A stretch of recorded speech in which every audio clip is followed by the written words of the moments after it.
welcome to the Art of Franchise Marketing. Each episode takes a deep dive into the franchise space and explores how the biggest and best brands handle national branding, franchise development, employee recruitment, and localized marketing on a daily basis. This podcast is brought to you by NetSertive, a localized digital marketing partner for franchise networks. NetSertive talks shop with franchise executives to discuss what's working, what's not, and answers the question, what else can you be doing to excel at the art of franchise marketing?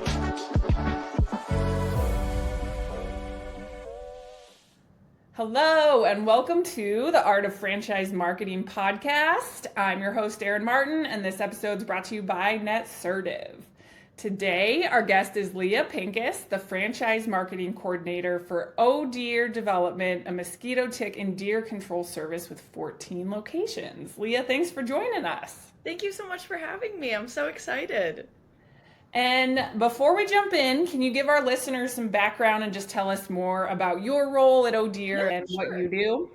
Yeah, so I'm the Franchise Marketing Coordinator for Deer. Today I'm going to be talking about organic social media content. So one of my roles at Deer is not just creating content every month for the franchisees, but also creating organic content for our corporate account. So yeah, I'm going to be talking today about what's worked best for us and the benefits of promoting your franchisees to post their own organic content. Love it.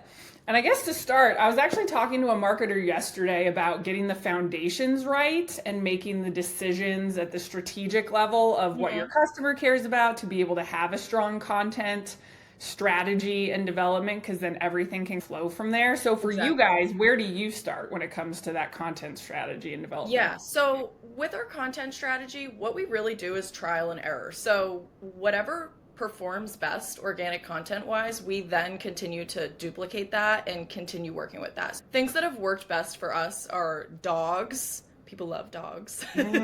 Like dogs in the backyard pics? Dogs in the backyard pics, dogs enjoying more time outside. Our mission is to help customers and their pets enjoy more time outside without the threat of tick and mosquito-borne illnesses and all that, and just having that peace of mind. So our service is actually completely natural, and it's so safe that the dogs can be like playing in the backyard as the technician is spraying. So even just showing that, or showing our founders' dogs, people love that. They're like our celebrities on our page now. But yeah, people definitely interact with things that they can relate to or that they could have taken themselves. I think it's easy enough to like take a picture of your dog in the backyard, but people are going to react a lot differently to something relatable and authentic like that than a curated paid ad, if that makes sense. Yeah. I love that. And I think that does hit on a lot of the strategy side that's needed in terms of the emotional connection and being able to envision yourself in those shoes.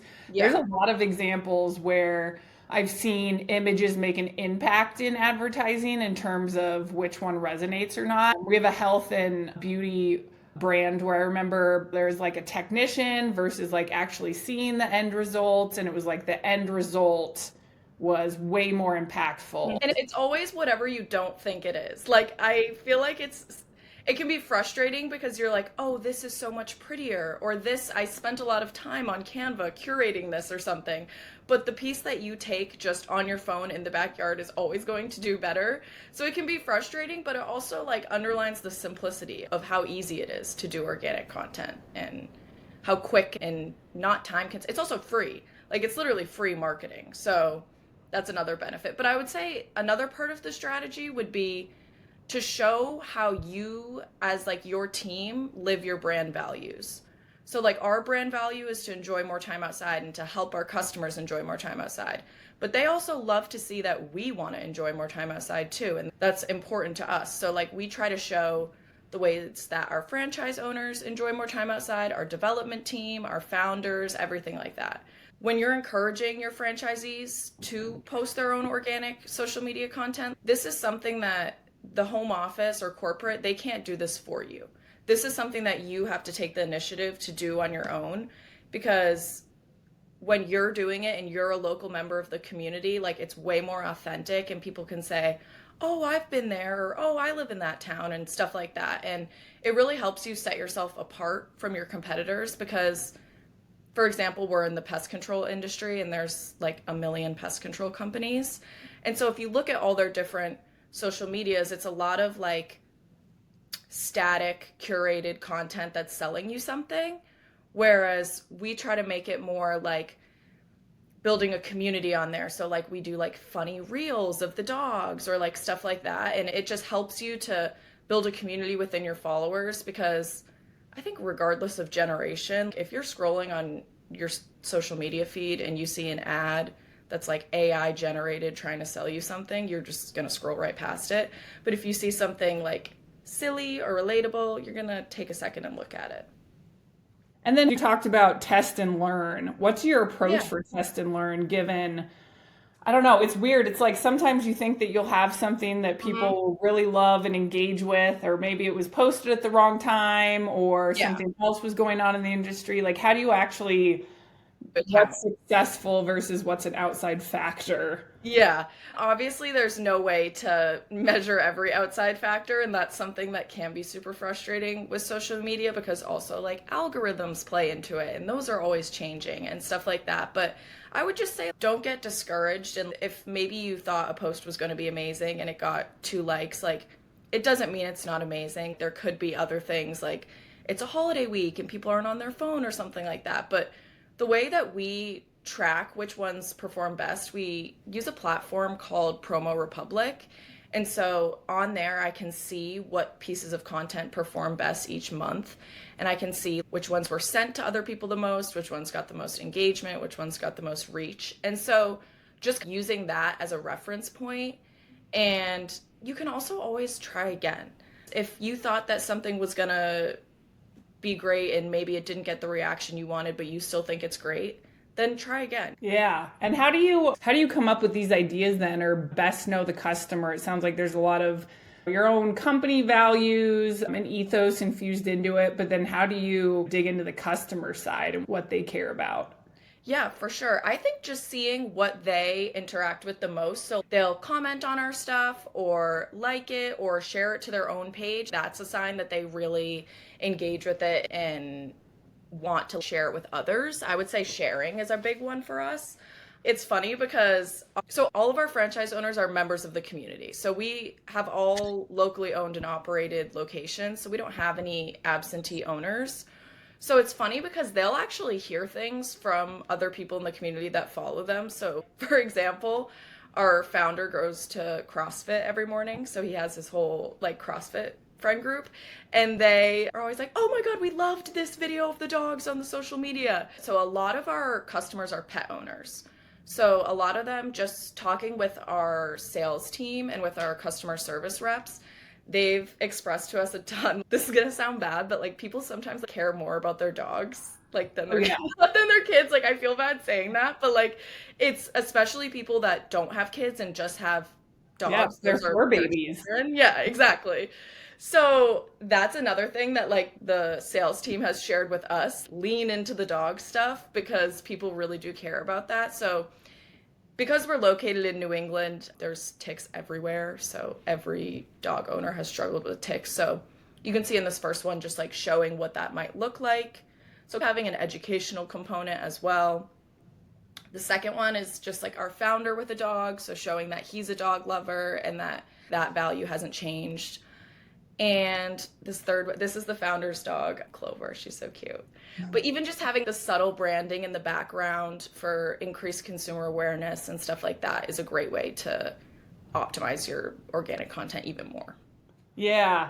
And so there's a lot of, I shouldn't say a lot, but there's definitely a few different ways that you could build a social media management program in various ways that you have either corporate contributing or the Z. It sounds like you guys really do a lot of education and communication with the franchisees then to post. So what does that program look like?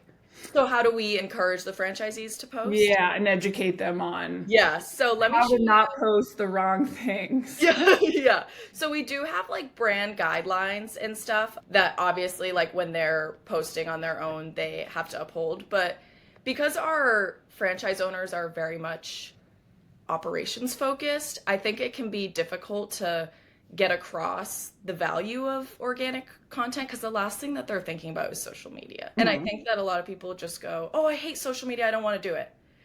And can you just do it? And it's the point of organic content is that someone else isn't creating it for you. Like you're just taking out your phone and taking a photo quick of something. You're not taking time to edit it and make It's it look pretty. authentic. Yeah. Yeah, we encourage it in a bunch of different ways. I would say like something that we started doing in the past like few months is we have a weekly roundup, which is just like a recap of the week that we send to all our franchisees. And so in that, we highlight the 2 pieces of organic content of the week from 2 different franchisees. So like celebrating and also giving them ideas. So it's good because it's not like we're like paying them for it, but like everyone obviously wants to stand out in their group of peers, and like it's nice to feel like you're doing something great. And also they can go back in all these roundups and say, oh, that was a great idea, I could film that, or I could have my technician do that. And even reminding them, like, if they're not out in the field and it's just their technicians that are out in the field, you can incentivize them to just capture that content for you. Like, you could say, whoever gets the best piece of organic social media content out in the field today gets a $10 Dunkin' gift card or something. So there is ways that, like, if you really don't want to do it, there's other ways that you can, like, go about it with your people that are actually out in the field, if that makes sense. Yeah. Yep. And then what everybody wants with social media is to go viral and have huge engagement. So any tips on formats? We talked about content, which obviously people need to connect with visually, but any other tips or learnings that you've had in terms of the format, video, image, carousels, like any of that that you would share with our listeners? Yeah, I would say carousel posts definitely perform best.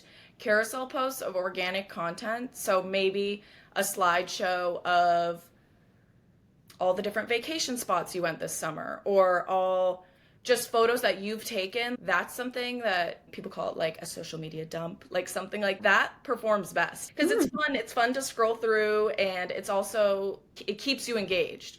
So I would say carousels for sure do well. And I would say short form video is another great way to get viral content. But I had spent over an hour on a reel making it so perfect and like editing it and just doing the most, and it probably got 4 likes, and I was like, okay, I'm like trying not to be upset about it. So then the next day we were like out filming for something else, and I just took my phone out, took this video of Kurt. It happened to be National Flower Day, so we tied it into the deer control thing, and it gets 350,000 views because I used a trending sound. So it's so interesting that like you can put all this effort into making something look pretty and look perfect and have good transitions and good text on there, but at the end of the day, like using a trending reel sound is what's actually going to help you. And so it was just funny because reel sound. Which one? Was it? What was it? It was just like a little song. It was like a little, like a music. It was nothing like, it wasn't even like a funny one. I know what you're saying, like what, like one that it's you not would like some awesome Lizzo song. No, it was like literally a tune.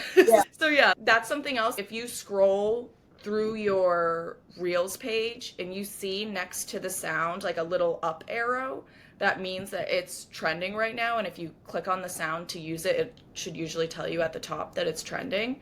So I would say just go through that and see if any of the sounds that come up that are trending you could use for the background of your video. But even those funny ones also always do great. Like doing like a trending funny one that people can be like, oh my gosh, I can't believe that brand got involved in this trend or something like that. Like I think that those make people laugh. But also showing them, this first example on this slide is just like showing them the problem that they have and explaining how you can fix it is another great way to get like actual return on investment, your investment being 5 minutes. So just highlighting like, it's not going to take you 4 hours to do this. You literally take out your phone, take a video, put it on Instagram, you're good. Yeah. Yeah. What's your definition of short form video then? What's the second length you would say? I would say under 15 seconds. Yeah. I was about to say 6. Like really for attention, up to 10. I don't know. I see those. I don't know. Yeah, I guess maybe 10. Yeah, 15 actually feels long. Yeah, I don't know. what an exact length would be, but I would say around 10. That feels like a good number. Yeah. It is hard to get a snippet in under 15 though when you're trying to show Say something something, actually yeah. happened. So Yeah. that's Or kind like sometimes like we'll get a video and it's like there's something you want to show in the beginning and something you want to show at the end. So it can be hard, but even if you can clip it and edit it, that's a good way to make it shorter. So for you guys, do you do everything in-house or do you ever use outside resources outside of like the platform that you mentioned you use? And I'm thinking in terms of just like Fiverr or other resources that could easily like edit or do different things so your whole home office time isn't being sucked up, or do you guys just do everything in-house? Yeah, we really do everything in-house. Like it's my responsibility as the marketing coordinator to come up with 10 pieces of original content every month for all of them. But we also we definitely use vendors for our paid advertisements. So opposite of organic content, paid content.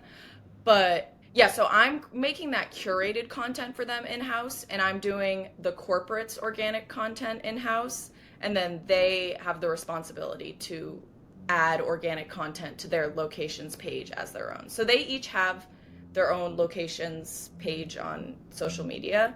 So that's why I just do feel like it's a really great opportunity to set yourself apart from competitors and even set yourself apart from other locations so that you don't have the copy and paste content that a different location that maybe is an hour away does, if that makes sense. Yeah, absolutely. Like just humanizing your brand and making it have personality. That's what people are going to remember and interact with.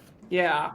And so do you learn from organic to use the content on paid then? Do you learn from paid to post to that? Like how does that kind of interact with you guys in your approach? Yeah, so that's actually super interesting because we're working with a company right now called Mission Disrupt, and they are helping us with some of our paid ads. And I was talking to Dean, their president, at an event recently, and he was saying like, what if we tried pushing that organic content that performs best as an ad? And so then people, it's not a trick, but like you're way more likely to look at it. To boost it or to actually use it as a different To actually use it as a different gotcha thing. Yeah, I'll keep you updated. We haven't started doing that yet, but I think that's a great idea because I think that like we've just seen consistently how much better our organic content performs than other stuff. So yeah, I would say and that's the whole. I don't have any research on how it works yet, but I'll update you. Yeah, that's why user-generated content is wildly important these days because it is authentic. It captures the local feel, the actual individual owner and their community, and then being able to use that within any type of marketing. I think we see that all the time too, is if we learn something that resonates on social media or paid, we'll take that learning and can apply it to the website. There's a specific image that's really resonating. Like you just mentioned dogs, and I checked out your guys' website and it's awesome. Like you can see the people spraying while kids are playing soccer. Yeah. So it's like you can see that how everything is integrated and works together. Yeah, exactly. Showing that visual before they even have a chance to think about it, like you're already showing them it, is great. And speaking of localization, I think another great way to tie into your marketing, obviously you're not paying for this and there's no guarantee, but like with search engine optimization, including the name of the town that you're doing the service in and like the name of the service is great, because when people use social media for search nowadays, like they're using social media as like Google to look stuff up. So if you have those keywords in your captions that say the town name and the service name, it's way more likely to come up when people are using it as a search tool. Yeah, that's a great tip because there's a lot of fields within there, whether it's a description, obviously like alt tags that we know about for web pages and all that jazz. Yeah. But the more that you can have that in all of the description fields when you're posting stuff, better, because that's what websites or any AI tool is crawling, is all of that local data and local infrastructure to be able to inform the input. So that's almost just as important for anything you do beyond just the big social media platforms as well. Yeah. I was also going to say, you can even tie that into like blogs. Like a lot of our local involvement stuff that we do posts about, we've also written blogs about, and that obviously helps with SEO a ton too. But Yeah. just showing like how you give back to your community, if you're involved in any community events, like if you're going to a local fair and doing a tent, and people might be like, oh, my kid went to school there, or oh, I've been there, or if you do sports teams and stuff like that. Or even another great tip is like highlighting other local small businesses, tagging them. Small businesses want to support each other, especially local ones. Like, and so I think it's a great opportunity to have that mutual benefit of I'm going to promote you, and then maybe one time when we come to spray their yard, they're going to promote us or something like that. And yeah, I think local involvement is also a great thing that you can turn into blogs and SEO. And it's all connected, but I do think that organic content has great ideas for blog posts. Yeah. Yeah. And I think what you're getting at there too is sometimes I think we forget that social media is supposed to be social.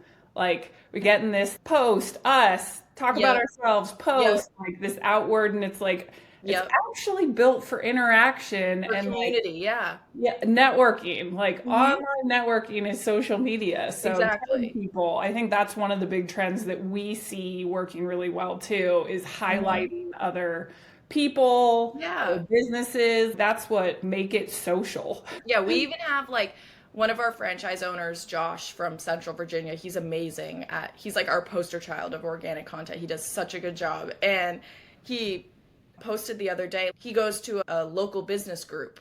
And so he tags all the other businesses that are Yeah. there. And that's like another, like, just promoting each other and supporting each other. And people want to interact and people want to have that community online. Like, no one wants to just be posting and have no one even care to comment because you're just selling them something. Like, having that community, and it's especially, I would just say, if you have franchises in different local areas and they're locally owned and operated, like, they have such an opportunity to become like a figurehead of their community, like almost a nano influencer of their community.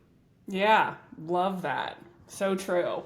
Okay, and so then last thing before we wrap up, the measurement piece of it. I know we talked a little bit, but how do you measure the progress and impact of social media? I've seen it done so many different ways. What's your approach of the high level, how to track engagement and impact, since a Yeah. lot of it is that community conversation, but how, at the end of the day, yes, we're here for revenue. So how does that translate? Yeah.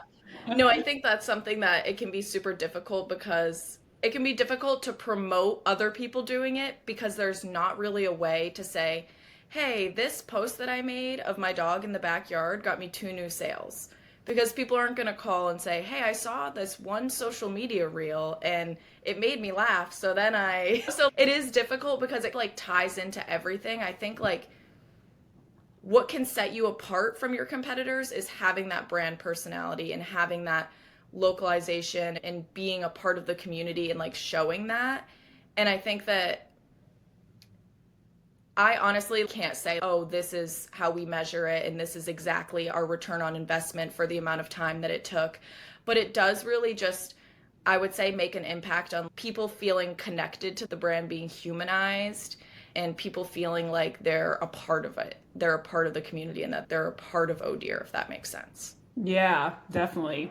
And I think one thing that I've seen and actually I've done on my own is sometimes translate CPMs and impressions if it was Hmm. going to be like a paid campaign, just to get Hmm. an equivalent impact of how many touches, how many Hmm. engagements, Yeah. and then be able to then roll that into kind of general brand reach and engagement with the local community. And Yeah. then obviously down the line, if you could correlate that to inbounds or other referrals, like everything's integrated always. Yeah, So exactly. not It's always all one thing, connected. but helping translate it, I think, can give it a monetary value. If we were Yeah. going to pay to reach this many people in the local community, how much it would be, and we just did it organically. Also, it's like you're probably paying to have a tent at a fair or paying to have that sponsorship. So here's your free opportunity to show what you're doing and to actually like get it out to more people than the people that were there. Yep, absolutely. All right, we're coming to an end, but want to ask you, is there any hot tips, best practices for marketers that we haven't touched on that you think Oh my people need to be aware of? goodness. If any, we touched on a lot. I feel like we touched on a lot. I don't know. I would say just don't be afraid to be cringy and just Yeah, don't be afraid to just go for it and try. yeah, like I know that people on social media are like, oh, that's embarrassing. Just do it. Like it's if you want to get that extra engagement and that build that community, you're gonna have to rip the band-aid off and do it. So just commit to taking 5 minutes out of your day. Take something on your phone that people can relate to that's authentic. It doesn't have to be funny. It can just be a beautiful sunset. It can be anything, and just show people that they can connect with you and relate to you and that you're a real human, and humanize your brand. I love it. That's all I got. Leah, thank you so much for coming on. It was awesome to hear more about Oh Dear and your day-to-day and some great tips for us for organic social media content. And thanks for listening in for everyone who tuned in on this episode of The Art of Franchise Marketing. Thank you so much. Thanks for listening to The Art of Franchise Marketing.